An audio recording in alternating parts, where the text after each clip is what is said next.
Hello and welcome back to another episode of TTV. This is Chris Doyle and this is, Rhea, this is On Air. Well, we are going to start out with a segment relating to our successful Christmas sharing auction we had here at Moira. 3, 2, 1!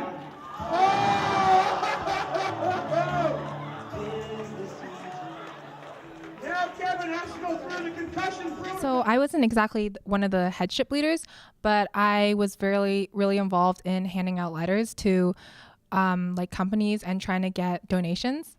I especially went out with my other headship, my co-headship for Spirit, Anne Marie, and we went out to the county and we delivered all those letters. Honestly, the day of the auction actually went much better than we actually anticipated, and actually quite a bit better than last year, I think. We raised about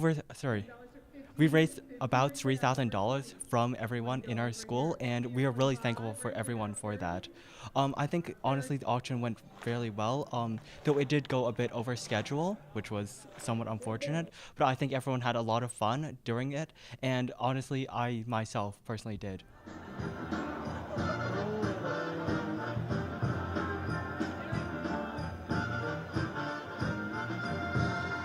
So we had two very talented singers volunteer their time to sing for us on the auction.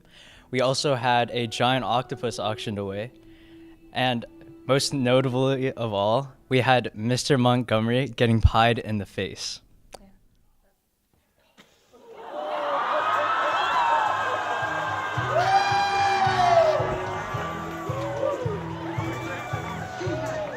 So after the Christmas sharing auction, some people might wonder, where does the money go to? The money we raise, we buy gifts and toys and food, the rest of the food, because every class, we collect boxes with different kinds of food for each 32 different families. And then for the rest of the food that don't come in, we go buy food with that money. So each homeroom class in the school, they had a box and they had a list of certain foods to buy and put in the box. And then yesterday morning, we collected them and we sorted them and wrapped the boxes and made it look all pretty. And then for the missing food, we went to go buy them with the Christmas sharing money. And we also bought turkeys for the families. And there were a lot of volunteers and the homerooms did a really good job this year in getting the food ready. So for the entire event, the auction was very successful, and the Christmas sharing helped many families. And we would like to thank all the homerooms for helping, and all the students who volunteered their time the other day for organizing the boxes and sorting through all the food, and the teachers for helping us organize it, along with volunteer drivers who went to homes to deliver the food. Again, I'd like to thank all the stores and companies that gave us their donations, and which led us to have a really successful Christmas sharing auction. Honestly, I think without community support, without school help, that this event couldn't have gone as successfully as it has. And honestly, without them, I don't think Christmas sharing could have happened. We couldn't have helped the 32 families in need and all the wonderful work that we have done. So a big thank you from us all, from Moira, from Student Council, to everyone who has helped with this auction. Thank you.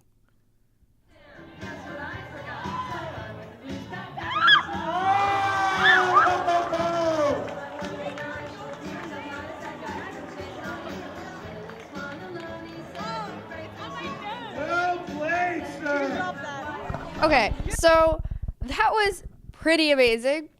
And you know what? I am so excited about this new thing, Avenue M. What do you think, Chris? Chris, really? Wait. Do I have anything in my teeth? No. Okay, let's just go to Avenue M.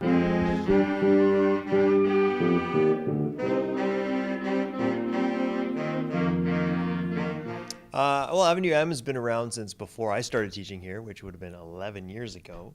Basically, it's a combination of all the arts coming together, doing an arts night to showcase the different talents we have in the arts around the school. So arts involved music, the vocal class, the instrumental, the concert band, as well as the dramatic performances, improv team, which is what I've sort of brought to the school, performs now in Avenue M. So it's basically just an evening of great entertainment and pulling all the arts together and showcasing what Moira has to offer. Oh well, we had Emily Shortell sang a song. We had a bunch of other students sing songs. Actually, usually there's a lot of vocal performances. Mr. Cranshaw's concert band performed. The vocal music class performed. The improv team was on stage for a bit. While this was happening, the art classes were doing a giant mural at the back of the gym, showcasing the theme for the event, which this year was Arts Arcade. So the mural featured a whole bunch of retro gaming characters, and the whole thing was painted during the evening. So people who walked in saw the blank slate, and then at the end of the show, they saw it all painted, finished. If you've had vocal training, if you're doing a vocal song, obviously that's helpful. As far as auditions, we don't have auditions for Avenue M. We sort of find out how many people are involved that want to present something. If we get a lot of involvement, then obviously we'll have to make some cuts down. Then we will do auditions.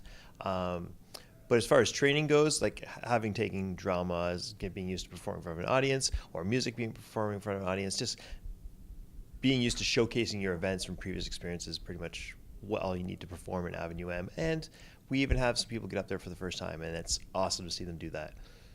So we had some technical difficulties with the video at one point, and then so we end up moving that till later.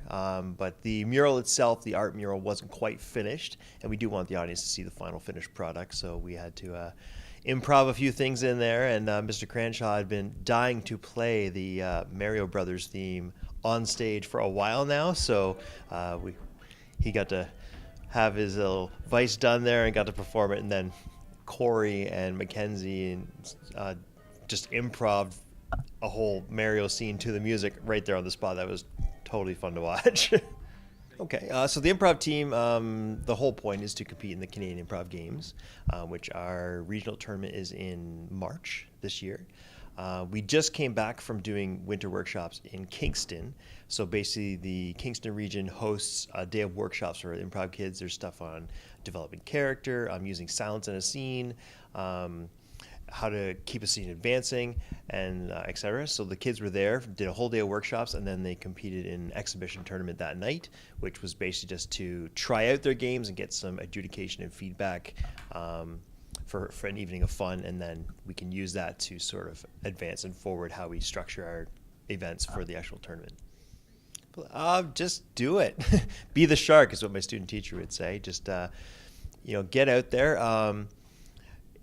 As far as improv goes, there's other people on stage with you. If you're nervous about performing and singing solo, you could always have a friend do it with you. Get up there as a pair. Like Avenue M doesn't have any restrictions. That has to be one person performing. It could be a group of 3 singing. But once you get out there and do it, you'll feel so great when the audience applauds for you at the end. And it's a really good feeling, and you'll feel really confident and then just take more steps, really take more risks in the future.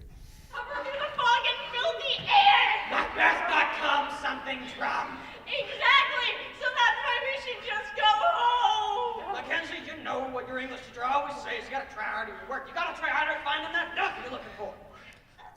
I had a few rules in Avenue M. I had to help write the script that all the MCs performed in between acts and just as an introduction and at a closing.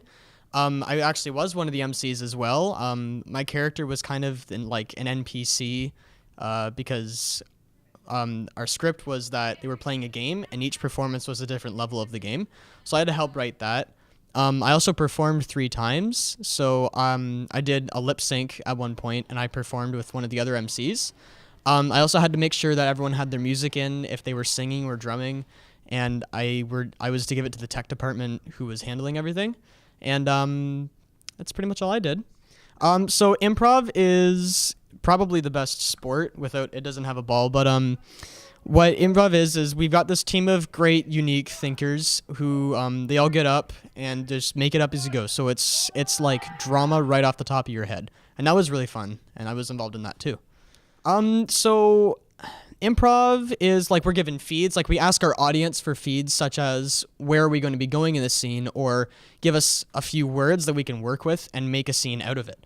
So I'm currently one of 2 seniors on the team, so I'm kind of trying to lead all the other ones and teach them how to do it and how to think like an improver. So the 2 games we played were our story games, so we asked for a fantastical location, And with that fantastical location, we have to have a beginning, middle, and end and tell a story with some narration.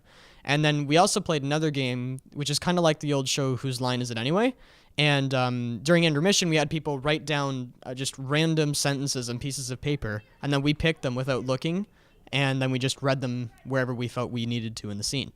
My lip sync I really enjoyed doing. I discovered that I really like to lip sync just kind of outrageously. I found that out when I was on a road trip because we listened to a lot of Taylor Swift, and I really enjoyed it because I started to get the words down.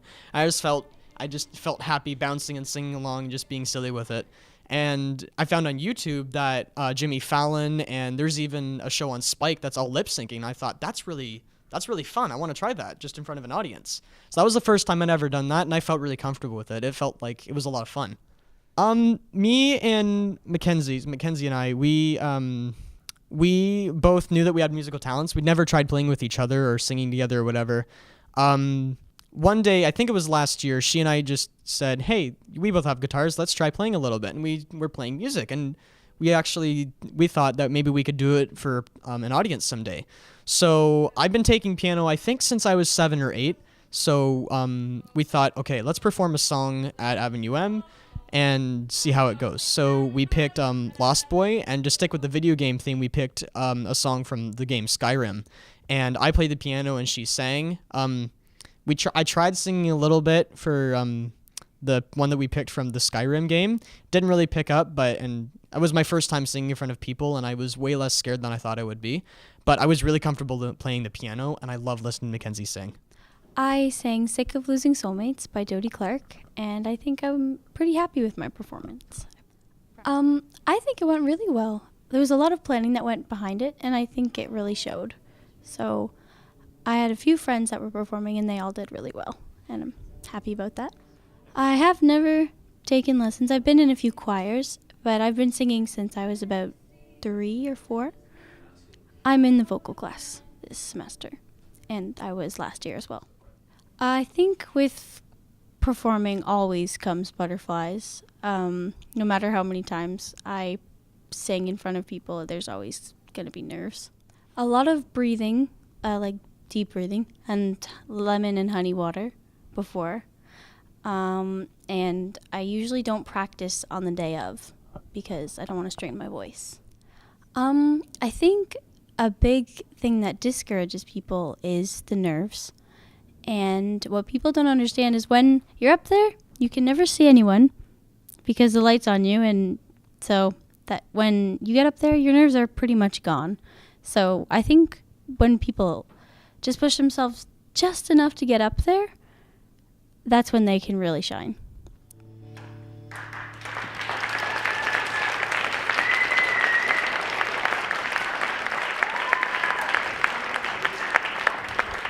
Okay, so that was the end of a great show. Sadly, we don't have any more chocolate. Okay. Anyway, so Chris, I want you to end off the show, not messing it up, because you mess it up every single time. Well, thank you very much. Stay tuned. This is our last show of 2016. This is Chris Doyle. And Rhea Dukowitz, signing off.